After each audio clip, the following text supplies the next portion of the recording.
할렐루야. 오늘은 기도로 여는 그 축복의 문이라는 제목으로 말씀을 나누려고 합니다. 나중에 이제 또 마태복음 5장에서 시작되는 산상설교를 하게 될 텐데, 그때는 요걸 좀 그때는 축약해서 설교할 거고, 오늘 여러분들이 조금 이 설교를 잘 들어서 구하라 라는 말씀이 어떤 것인지를 깨달아 하는 저와 여러분이 되시길 축복합니다. 하나님께서는 성도들에게 온갖 풍족한 복을 주시기 위해서 모든 것을 예비해 놓고 기다리고 있는 줄 믿으시기 바랍니다.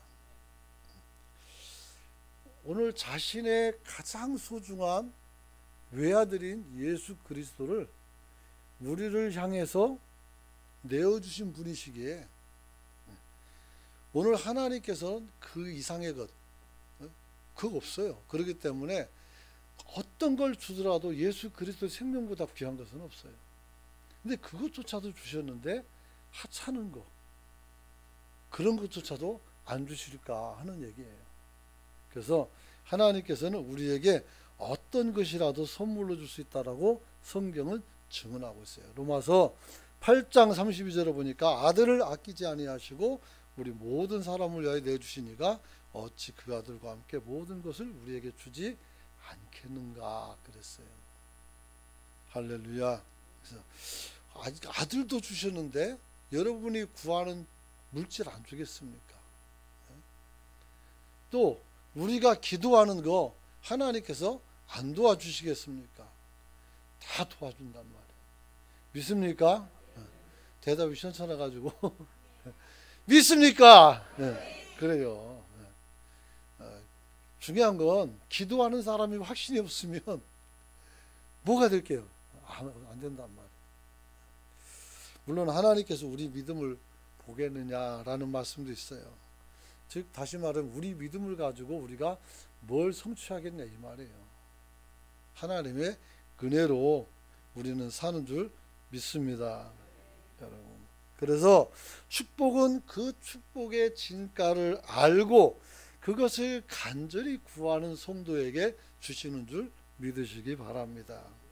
그래서 기도가 필요한 겁니다. 그래서 기도는 축복의 통로가 되는 것입니다. 여러분의 기도가 축복의 통로니까 앞으로 내가 복을 못 받았다는 것은 어떻게 돼요? 내 통로가 막혔다는 거예요. 왜 그럴까요?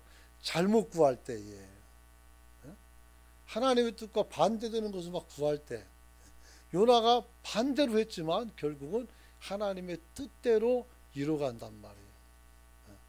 그래서 우리가 뭘 계획하고 준비할지라도 이루시는 것은 누구라고요? 하나님이세요. 그걸 여러분이 잊지 않기를 축원합니다. 그럼 무슨 근거로 축복의 통로라고 말할 수가 있느냐 하는 거죠.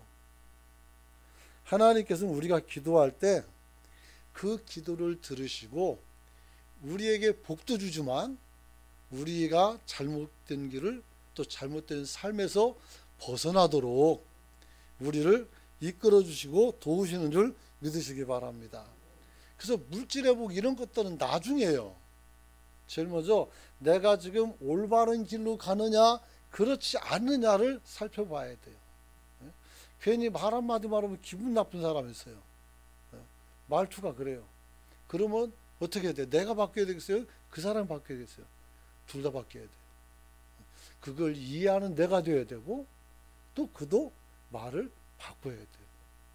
안 바꾸면 어떻게 해요? 자기만 손해죠. 그래서 결국은 사람이 주변에서 떠나가게 돼요. 그러면 안 되겠죠.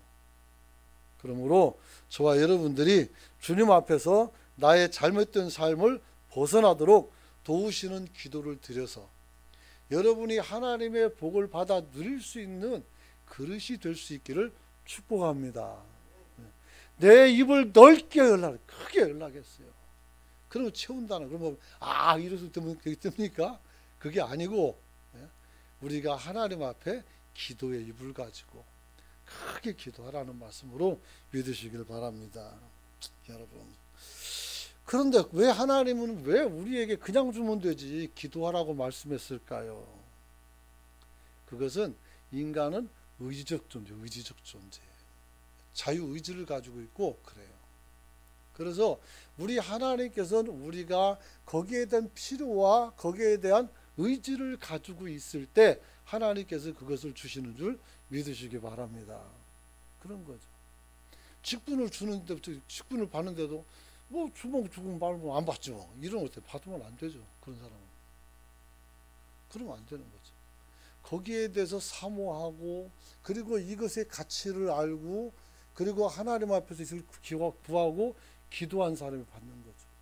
그렇게도 안 되는 사람들이 있는데 그렇잖아요. 그래서 자기가 하나님 앞에 그 일을 놓고 얼마나 기도했는지를 생각해 봐야 돼요. 그게 중요한 것이죠. 그래서 하나님의 사람이 아직 죄인 되었을 때 성령의 도우심으로 자기 자신의 의지를 통해서 죽음의 문턱에서 예수를 붙잡고 그것을 극복하게 되는 줄 믿으시기 바랍니다. 이게 복이에요. 우리가 기업도 잘못 경영하는데 그게 죄인 줄로 알고 하나님을 만나서 그 죄를 돌이키고 올바르게 방향을 설정하면 하나님이 다시 복을 줄 믿으시기 바랍니다. 근데 망할 줄 알면서도 계속 망할 줄은 어떻게 돼요? 반드시 망합니다. 안 그렇겠습니까? 그럴 수밖에 없는 거예요. 그러므로 기도는 굉장히 중요합니다. 그래서 우리가 하나님 앞에서 엎드려서 기도할 때 하나님은 우리에게 어떤 역할을 하냐면 하나님의 존재를 알려주신단 말이에요. 기도하면 알아요. 하나님이 내게 어떻게 오시는지. 그게 없으니까 밖에서 저 사람은 기독교인이 아닌 것 같아 이 소리 듣고 사는 거예요. 그게 있다면 우리가 어떻게 하나님을 배반하고 등지고 범죄할 수 있겠어요?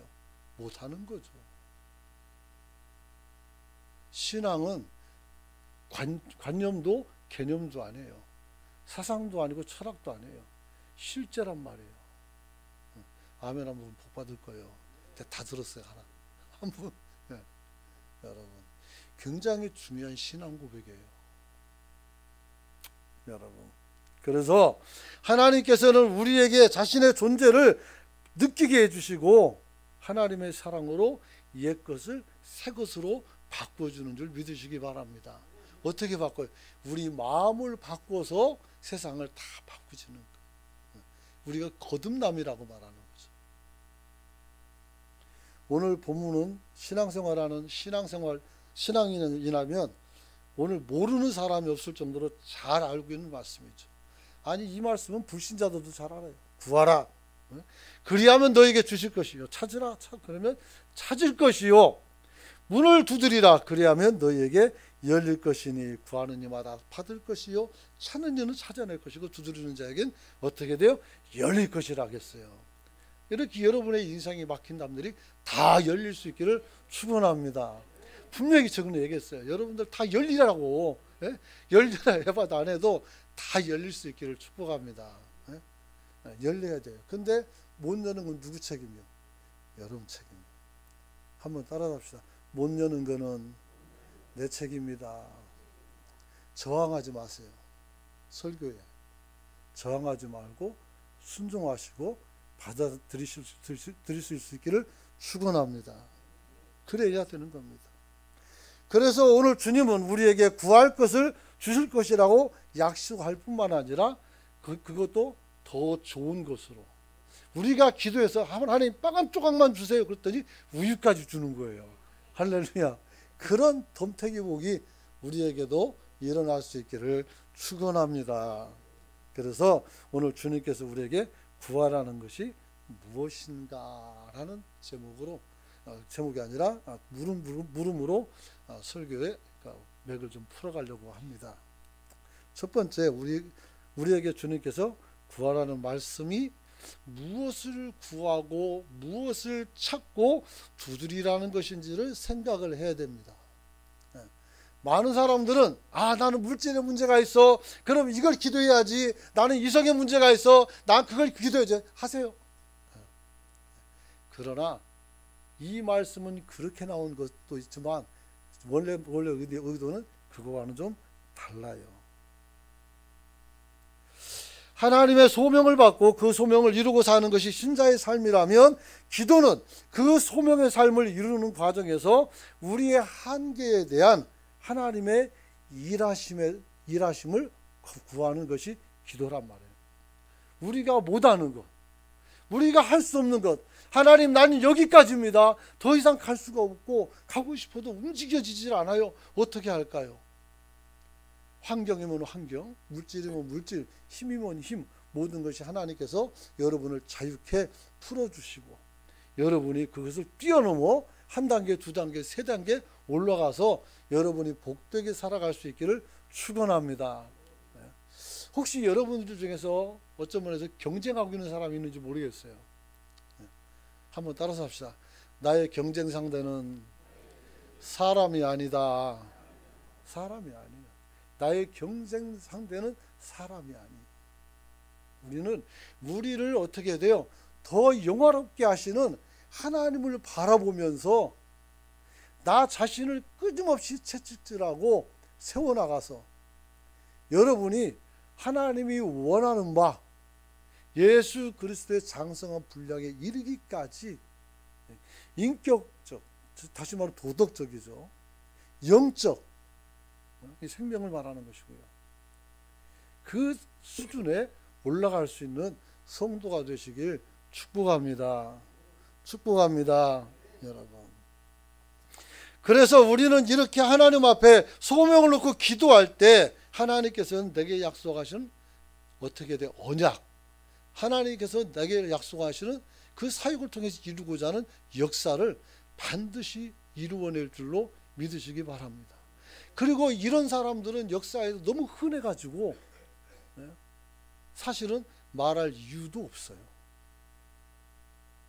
그러나 대부분의 많은 사람들은 여기에 이르지 못하고 그냥 종교인으로 끝나요.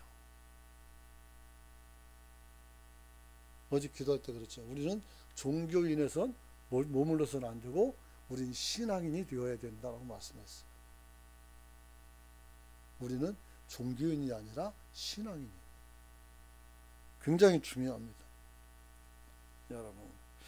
그러므로 우리는 기도를 통해서 축복을 문을 연다면 그것은 바로 어디냐면 하나님의 언약, 즉 하나님 나라의 성취를 이야기할 수가 있는 겁니다.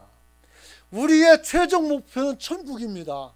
사람들은 죽어서 목표인 줄 알아요. 아닙니다. 이 천국은 지금 우리가 누려야 되는 겁니다. 천국에 여기 있다 저기 있다 논하지 말라겠어요. 이미 네 안에 있다겠단 말이에요. 그럼 내 안에 있는 천국이 뭐냐 하는 거예요. 그게 뭐예요? 하나님의 의요. 하나님의 의. 여러분, 하나님께서 예수님을 자신에게 어떻게 우리에게 보여줬는지 우리는 알아야 돼요.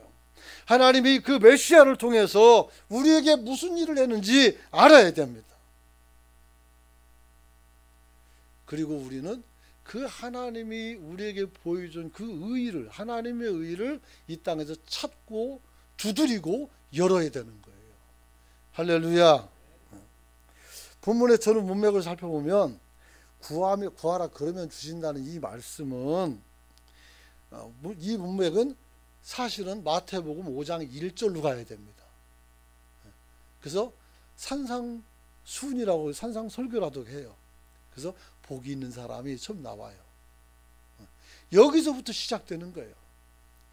그래서 마태복음 5장 1절로 2절 보면 예수께서 무리를 보시고 산에 올라가 앉으시니 제자들이 나온지라 그때 입을 열어서 그들에게 가르쳤다겠어요. 이 가르침이 쭉 이어져 가지고 지금 이 순간까지 온 거예요. 그 다음에 무슨 얘기가 나와요? 열매로 사람을 판단한다겠어요. 거기 나와요. 그래서 누가 두드려 가지고 누가 찾아 가지고 누가 열어 가지고 이 열매를 맺느냐가 오늘 우리의 관건이란 말이에요. 그래서 주님께서는 어떻게 됐어요? 7장 28절 보니까 이 말씀을 마치심에 이렇게 나요. 그리고 마태복음 8장 1절에 보니까 그때부터 산에서 내려왔더니 허다한 무리가 예수를 따랐다는 거예요. 여기서 중요한 것은 허다한 무리예요. 왜 따를까요?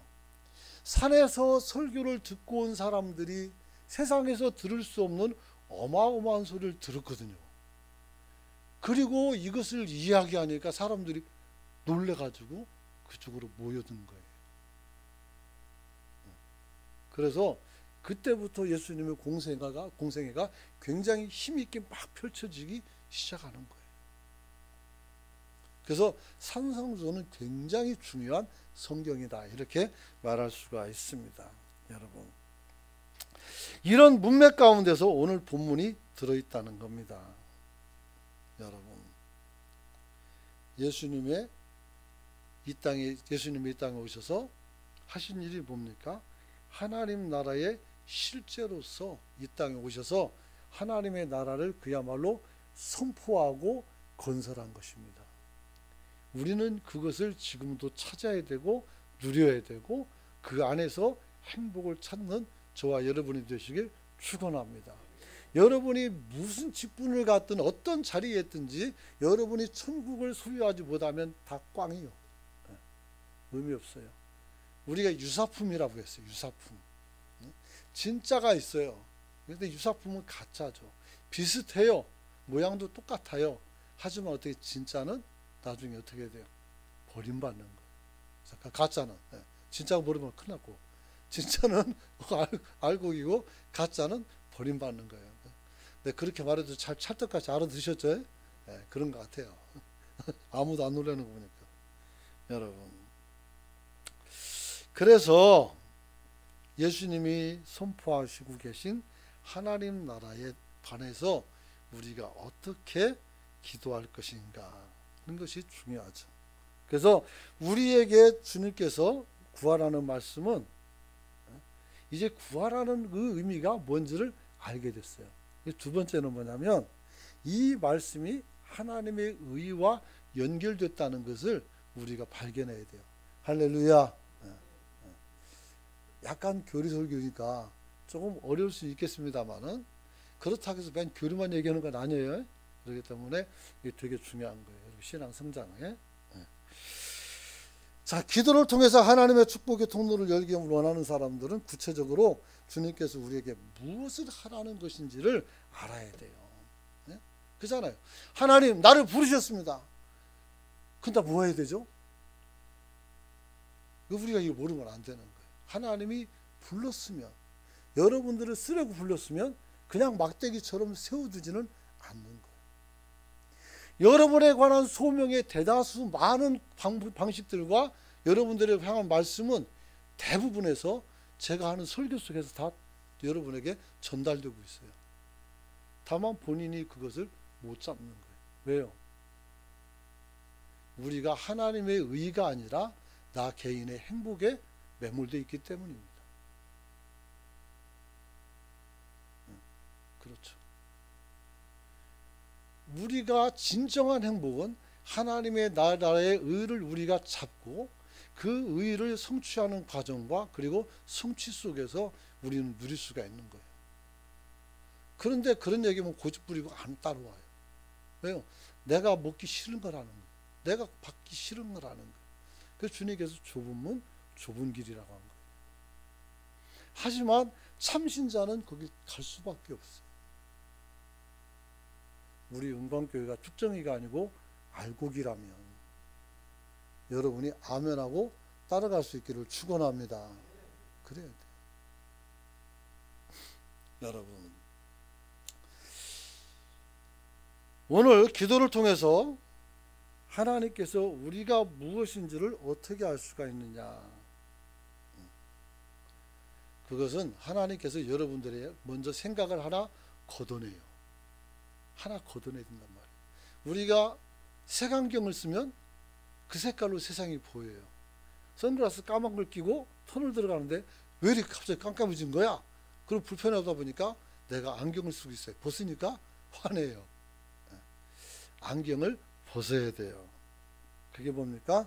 여러분들이 일반적인 세계관에 사로잡혀서 공연한 일에 집착하고 염려하는 것들이 있습니다. 이것을 내려놓아야 합니다. 할렐루야. 그게 뭔지 좀 이따 얘기할 거예요. 여러분, 그래서 마태복음 6장 25절에 보면 아주 중요한 말씀이 있습니다. 같이 한번 읽어봅니다. 시작. 그러므로 내가 너희에게 이르노니 목숨을 위하여 무엇을 먹을까, 무엇을 마실까, 몸을 위하여 무엇을 입을까 염려하지 말라. 목숨이 음식보다 중하지 아니하며 몸이 의복보다 중하지 아니하냐. 할렐루야. 그런 거예요. 여러분, 목숨을 위해서 뭘 먹을까, 입을까, 마실까, 몸을 위해서 무엇을 입을까, 뭐 이런 거 걱정하지 말래요. 제가 잊어버렸는데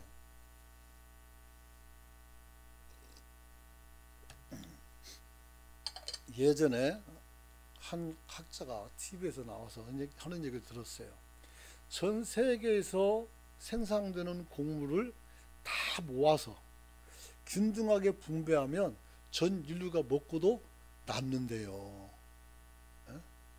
아멘 하면 좋을 것 같아. 이런 거는 하나님이 그만큼 주신다는 거예요. 그런데 그 어떤 사람은 어떻게 돼요? 남의 양식을 손가락 사이에다 끼고 먹지도 않고 자기 입으로 들어가는 거는 어떻게 해요? 하루치 양식밖에 안 돼요. 나머지는 어떻게 다 그냥 소비하는 거. 소비하는 거.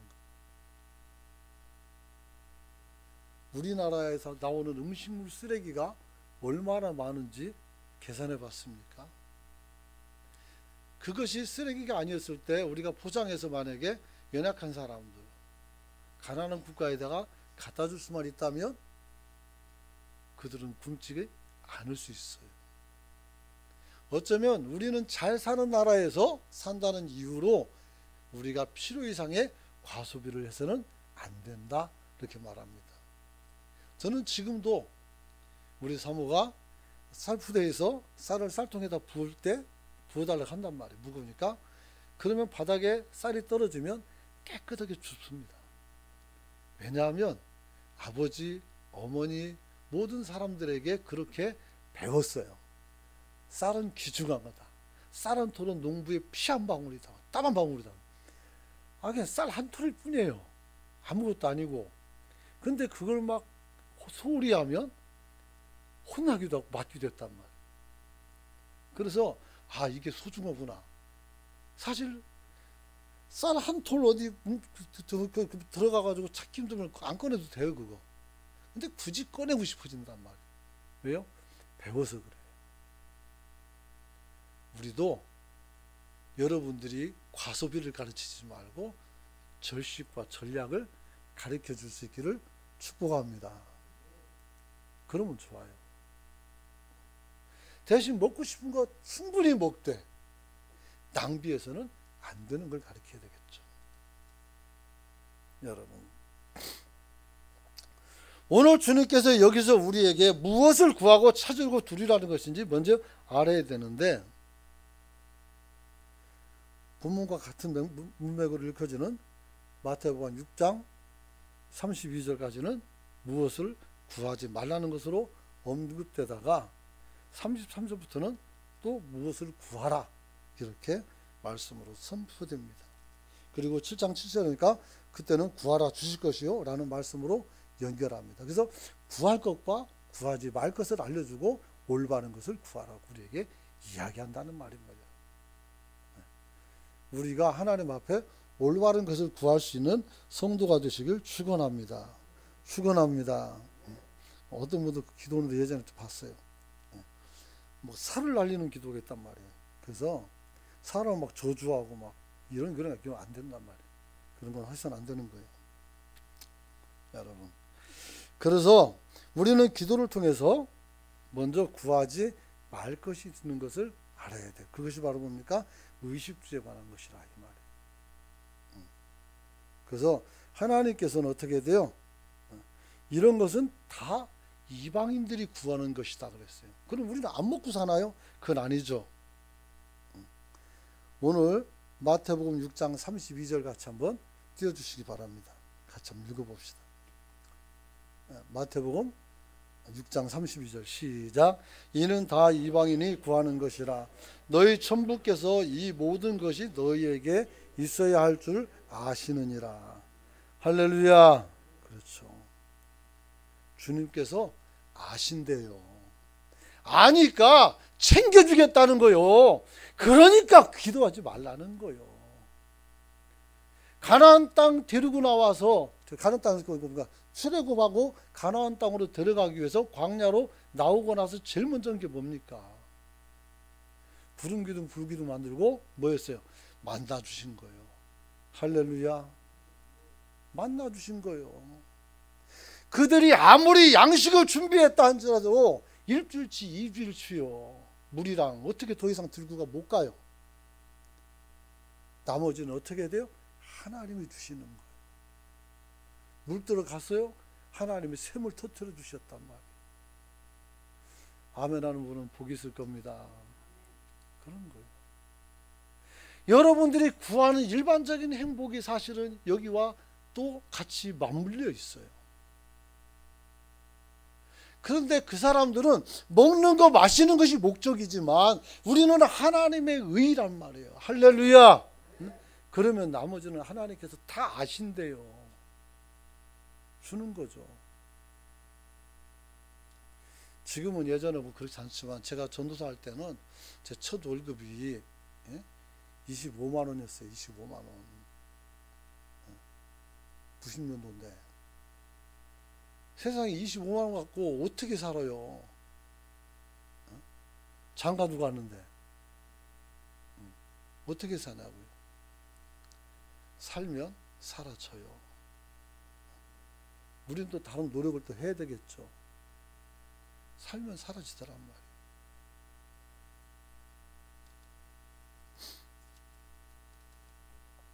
오늘 저와 여러분들이 하나님 앞에서 주께서 구하지 말라고 말씀하신 것은 기도하지 말라는 것이 아니요. 다만 그것이 우리 인생을 다 바쳐서 기도할 제목은 아니라는 거예요. 여기서 주님께서 이런 것이 우리에게 있어야 될 것을 아셨기 때문에 구하지 말라고 했다는 거. 그것을 잊어버리지 않기를 축원합니다. 그리고 이 말씀은 또 우리가 뭡니까? 기도해야 될 더 궁극적인 목표가 있다는 거예요. 그게 바로 그 나라와 그의 의를 위한 기도입니다. 할렐루야. 그래서 마태복음 6장 33절 한번 읽어봅니다. 시작. 그런즉 너희는 먼저 그의 나라와 그의 의를 구하라. 그리하면 이 모든 것을 너희에게 더하리시라. 할렐루야. 그래요. 그 나라와 의를 구하라는 거예요. 그 나라와 의는 어떻게 우리에게 보여졌는가요? 그것은 예수님의 십자가 사건으로 이 그 나라와 의를 확증하셨단 말이에요. 무슨 말인가 하면 예수 그리스도의 나라의 의는 예수님의 십자가를 통해서 성취하셨다는 거예요. 우리는 본질상 진노의 자녀라 의의 자리에 들어갈 수가 없어요. 아셨습니까? 의인은 없나니 하나도 없어요. 그런데 예수 그리스도가 자기의 죄가가 아닌 내 죄가를 위해서 십자가에 죽으심으로 우리 죄를 하나님께서 대속, 다시 말하면 우리 죄값을 대신 치르고 우리에게 어떻게 돼요? 그 죄값을 없애주니 의인이 된 거 아니겠습니까? 우리에게 남은 것은 그 죄가 아니라 의가 남은 거예요. 여러분, 그러면 우리가 구할 거 뭐예요? 하나님의 십자가의 은혜잖아요. 거기 뭐가 있어요? 구원이 있잖아요. 구속이 있잖아요. 내가 날마다 잘못하고 날마다 실수하고 날마다 사람들을 아프게 하고 이런 모든 과정 속에서 가지고 있는 허물을 우리가 십자가 앞에서 눈물로 기도하면 그 또한 깨끗이 씻겨질 줄 믿으시기 바랍니다. 난 정말 이해가 안 가요. 어떻게 씻겨질까? 왜 씻겨줄까? 그건 답이 있어요. 사랑한다니까. 우리는 그 어떤 것으로도 우리의 잘못을 지울 수가 없어요. 연필을 쓴 건 지우개로 지워도 돼요. 볼펜으로 써도 볼펜 지우개가 있대요. 그것으로 지우면 돼요. 우리 죄는 안 지워져요. 그래서 누군가가 그 죄값을 치러야 돼요. 그 죄값을 오늘 주님은 나를 위해서 지금도 치르고 있다는 것을 기억하시길 축원합니다. 이게 중요한 거예요. 그래서 우리는 어떻게 하면 됩니까? 이 의를 어떻게 하면 얻을 수 있습니까? 십자가에 달리신 예수님을 믿음으로. 그래서 주님께서 말합니다. 믿음이 없이는 하나님을 기쁘시게 할 수가 없다 했어요. 할렐루야. 믿음이 없이는 하나님을 기쁘게 할 수 없는 거예요. 내가 장로가 되고 내가 목사가 된다고 해서 하나님이 기쁜 게 아니라 내가 하나님을 믿는 믿음이 목사만큼 되고 장로만큼 되고 안수집사만큼 되고 권사만큼 될 때에 하나님이 기뻐하는 거요. 근데 거기에 못 미치면 어떻게 돼요? 차라리 너는 태어나지 않았으면 좋을 뻔했다고. 제자면 제자답게 예수님을 잘 따라야 될 거 아닙니까? 왜 팔아먹냐고요. 그러니까 할 말 아니에요. 네가 차라리 태어나지 않았으면 좋았을 뻔했다. 성직이 쉬운 줄 압니까? 성직은 거룩할 성자를 써요. 성도는 쉬운 줄 압니까? 다 어려워요. 그럼에도 불구하고 나의 연약함을 하나님께서 도우시니 우리가 하고자 하면 할 수 있는 거예요. 그게 바로 구하라는 겁니다. 그게 바로 찾는 겁니다. 그게 바로 열리는 것입니다. 우리는 정말 미련하게 살고 있어요. 내가 목사답지 못함을 방치하고 있어요. 내가 성도답지 못함을 방치합니다. 그리고도 나는 그런 목사라고 얘기합니다. 나는 장로라고 얘기합니다. 여러분들 혼내는 게 아닙니다. 같이 생각해 보자는 겁니다. 우리는 답게 살아야 돼요. 그것을 구할 수 있기를 축원합니다. 매번 첫 기도는 그겁니다. 하나님 나 목사고 하나님 목사로 살고 있는데 하나님 여기 부족함이 없게 해달라고 기도하는 게 내 기도의 첫 번째예요. 그 다음에 교회를 기도하는 거예요. 교회가 교회답게 성도들은 성도답게 될 수 있도록 하고 그게 기도하는 거 아니겠습니까? 목사는 맨날 병 고침을 놓고 막 기도하는 그것도 하겠지만 본질적 기도는 하나님 의에 있는 거예요. 여러분 로마서 3장 24절 같이 한번 읽어봅니다. 로마서 3장 24절 시작. 아닌데 로마서 저거는 아닌데 제가 읽어드릴게요. 그리스도 예수 안에 있는 속량으로 말미암아 하나님의 은혜로 값없이 의롭시 하심을 얻은 자가 되었느니라 그랬어요. 우리가 복받기를 원한다면 십자가를 구할 수 있기를 축원합니다. 여러분 그래서 하나님 나라는 누구에게 오느냐? 마태복음 5장 3절 보면 마음이 가난한 자, 심령이 가난한 자는 복이 있나니 천국이 그들의 것임이요. 마음이 가난하다는 건 결핍이 있다는 거예요. 어디에 대해서? 하나님 나라에 대한 결핍이 있다는 거예요. 지금 내가 사는 세상이 지옥이고 내가 사는 세상이 갈등과 분노가 가득하고 우리가 사는 이 세계가 전쟁과 어떻게 많은 어떤 자본주의 그리고 공산주의 막 이런 이념 때문에 뒤섞여서 사람들이 줄을 서고 막 어지러워요. 그 어디에도 하나님 나라는 보이지 않아요. 이때 우리가 뭘 해야 된다고요? 마음이 가난한 자가 되어서 하나님의 나라, 하나님의 의를 구할 수 있기를 축원합니다. 그래서 마음이 가난한 자가 복이 있나니 뭘 가져요? 뭘 가져요? 크게 말해봐요. 뭐냐고? 아유, 그렇게 자신 없어서 어떡합니까? 믿음은 사람은요 틀려도 자신감 있게 말하면 좋아요. 한번 따라서 천국이에요. 그래서 천국이 그들의 것임이요 라고 선언해 놓은 거예요. 이렇게 이 마태복음 5장 1절이 3절이 오늘 이 말씀과 통정이 되는 거예요. 마태복음에 나와 있는 7장까지 모든 이야기들이 다 여기서 녹아져 있어요. 이게 진짜 큰 소리가 사실은. 그래서 어마어마한 설교를 붙잡고 씨름으로라 죽는 줄 알았어요. 다 빼는 게 일이라 막 쳐내는 게 일이에요. 그래서 주님 앞에서 저와 여러분들이 십자가를 구하는 성도가 되시길 축원합니다. 축원합니다. 그런데 왜 심령이 가난한 자냐? 그리스도의 구속의 은혜를 믿고 의로운 삶을 살아간다면 많은 시련과 싸움에서 승리하는 성도가 되어야 돼요.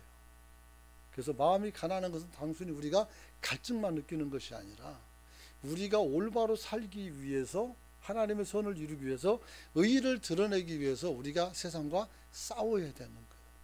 왜요? 그런 사람들은 핍박을 받아요. 핍박이 반드시 오게 돼 있어요. 여러분, 그래서 성경에서 핍박을 받는 것을 복이라고 말씀하고 있습니다. 마태복음 5장 10절 말씀을 읽어볼까요? 같이 보여주세요. 같이 읽습니다. 시작. 의를 위하여 박해를 받는 자는 복이 있나니 천국이 그들의 것입니다. 할렐루야. 복이 있는 사람이 어떠라고요? 심령이 가난한 사람이 나와요. 그 심령이 가난한 사람은 뭐예요? 핍박을 받는 사람이었다는 거예요. 여러분, 대개 사람들은 저를 포함해서 핍박받는 것을 바라지 않습니다. 그냥 사람하고 평안하게 살기를 원합니다. 그래서 핍박이 없는 것을 축복으로 생각합니다. 그러나 갈등이 있는 곳에 우리가 핍박을 안 받는다는 것은 타협했다는 산물이기도 한 것입니다. 나 스스로에게와 이웃과 가족과 친구들과 및 많은 사람들과 신앙을 타협합니다.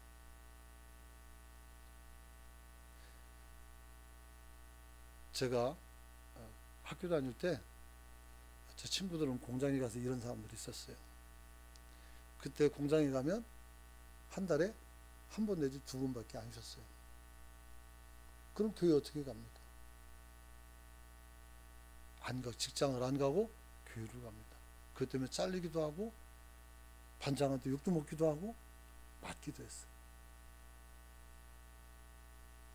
그냥 직장 생활하는데 그냥 하루 빠지고 직장에서 춤을 여고 또 라디오 들으면서 하면 되지 이렇게 생각할 수 있죠. 그때 사람들이 밀어냈나요? 왜? 그런 어려운 환경 속에서도 교회를 갔을까요? 출석률은 지금보다 훨씬 더 높았어요.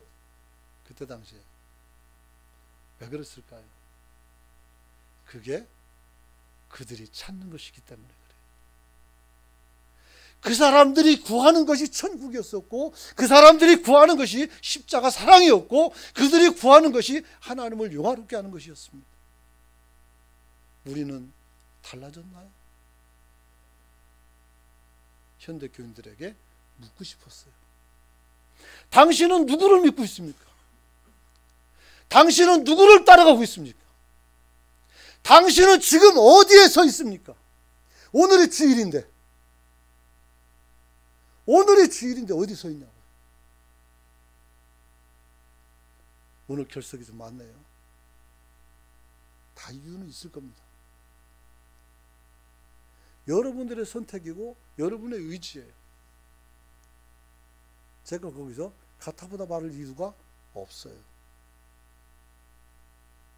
중요한 것은 우리가 하나님 앞에서 올바름을 찾아나가는 저와 여러분이 되시길 축원합니다. 여러분, 진정한 그리스도의 진정한 축복은 고난 속에서 발견됩니다. 성경이 우리에게 가르쳐주고 있는 것은 결코 고난이 저주거나 실패가 아니라는 사실입니다. 고난은 우리로 영광으로 가는 지름길을 알려주는 것이었습니다. 그래서 하나님의 영광을 떠난 백성들에게 하나님께서는 그들에게 저주 같은 징계를 내립니다. 에레미야, 이사야 다 똑같아요. 그러나 그들을 멸망이 목적이 아니라 이들이 돌이켜 올바른 것을 찾고 구하기 위하여 하나님은 이 일을 기꺼이 하셨던 것입니다. 다시 말하면 우리 생명과 재산과 그 모든 것을 다 잃게 해서라도 네가 내 자녀로만 남을 수 있다면 나는 그렇게 하겠다는 것이 하나님의 의지입니다. 돈 자랑할 거 없고 힘 자랑할 거 없고 번세 자랑할 거 없어요. 쥐똥도 안 되는 권력 가지고 행세하는 거 보면 가사롭죠. 좀 부끄러운 거예요. 야, 조그만 목사하면서도 내가 무슨 힘 있다고 큰 소리 빵빵 치고 다니고 좀 웃긴 거예요. 웃기다고요. 안 그러겠습니까? 뭐 김원우 목사님 그러지 않겠지만 같이 가서 앉아가지고 내가 거기서 큰 소리 치고 있다면 그때 어울려 보입니까? 그만큼 일어나지도 못한 사람이, 그만큼 성취도 못한 사람이 무슨 말 할 수 있어요? 조영규 목사님 앞에 가서 제가 큰 소리 칠 수 있겠습니까? 못하는 거예요. 사랑하는 성도 여러분, 그래서 오늘 주님께서 우리에게 말씀합니다. 그런즉 너희는 그 나라와 그 일을 구하라. 그리하면 이 모든 것을 너희에게 더 하시리라. 할렐루야. 이 모든 것을 다 주겠다는 거예요. 그러므로 핍박이나 고난은 우리를 파멸로 이끌어가는 것이 아니라 유장된 축복임을 알 수가 있습니다. 왜 그럴까요? 핍박은 참것과 거짓을 구분하게 만들어줘요. 내 안에 진짜와 가짜를 명확하게 보여준단 말이에요. 토마스 왓슨은 유명한 설교가인데 이렇게 말했습니다. 가짜 교회는 예수님을 따라서 감람산까지는 가요. 그러나 갈보리까지는 갈 수가 없다. 십자가 지는 데까지는 못 가는 거예요. 우리는 갈보리 그 십자가 있는 곳까지 도달할 수 있기를 축원합니다. 왜 그렇습니까? 거기 가면 핍박이 있어요. 너도 예수 당이지? 아니야! 베드로가 아니라 했어요. 다른 사람들은 저 사람도 예수당 아니냐 하니까 옷을 홀라당 벗고 도망을 갔어요. 그게 제자들이었어요. 우리가 제자들보다 좀 더 낫지 못합니다. 그들은 우리보다 좀 더 나은 환경에서 주님을 직접 봤어요. 그럼에도 불구하고 그들은 다 무너졌어요. 사랑하는 성도 여러분, 핍박받는 성도는 성숙한 성도가 될 수가 있습니다. 그리스도인들은 고난을 통해서 성숙해집니다. 그래서 로마서 5장에 보니까 우리가 환난 중에도 즐거워하며 또 환난은 인내는 인내를 연다는 소망을 이루는 줄 안다 그랬어요. 그리고 마지막으로 핍박은 우리들이 그리스도와 연합된 것을 증거해 준다 그랬어요. 예수님도 핍박받았어요. 누구에게? 자기를 섬기는 제사장과 율법사와 열심당원들에게 핍박받았어요. 지금 말로 하면 예수님 오셨는데 목사인 내가 핍박을 하고 있는 거예요. 장로님이 같이 협세해서 핍박하고 있는 거예요. 이래서는 안 되겠죠. 이러면 안 되는 겁니다. 여러분, 오늘 우리가 고단한 삶을 살 수 있는 것은 그리스도께 속했기 때문입니다. 적당히 타협하지 않았기 때문입니다. 사람은 타협을 환영합니다. 그러나 신앙은 타협이 아니라 지키는 것입니다. 믿습니까? 한번 따라서 신앙은 지키는 것이다. 이걸 알아야 돼요. 이걸 모르니까 껍데기처럼 살죠. 지키는 거예요. 누가? 내 자유의지를 통해서 지키는 거예요. 여러분, 오늘 저와 여러분들의 주님 앞에 복되게 하나님 나라와 의를 구할 수 있기를 축원합니다. 다음 주는 이제 추수감사 설교해야 되니까 한 주간 건너뛰고 우리가 참된 것을 구하고 찾는 것에 관해서 말씀을 좀 드리려고 합니다. 그래서 오늘 주님 은혜 가운데서 이것도 굉장히 우리에게 도전을 주는 내용들입니다. 그래서 오늘 여기까지 해야 되는데 도저히 할 수가 없어요. 막 우수수 떼내는데도 불구하고 안 되는 것 같아요. 아무쪼록 말씀 마칩니다. 우리는 하나님 나라에서 어떤 존재고 하나님은 나를 알곡인가 축정인가를 판단할 때 어떻게 할 것인가. 지극히 작은 자에게 한 것이라고 말씀했지만 실제는 뭡니까? 여러분 자신의 선택에 관한 것이었습니다. 신앙은 선택입니다. 우리가 오늘 뭘 선택할까? 유희를 선택할까? 찬양을 선택할까? 그래서 제가 어제 찬양을 하나 누구에 받았는데 그 찬양이 되게 좋아요. 그래서 제가 너무 어려워서 부를 수는 없고 아직 따라 부르고 있는 상태인데 여러분들에게 나중에 이렇게 한번 틀어주든지 해가지고 여러분들도 같이 부를 수 있었으면 좋겠어요. 그래서 우리가 하나님 앞에서 복되게 또 아름답게 살아갈 수 있는 저와 여러분이 되시길 축원합니다.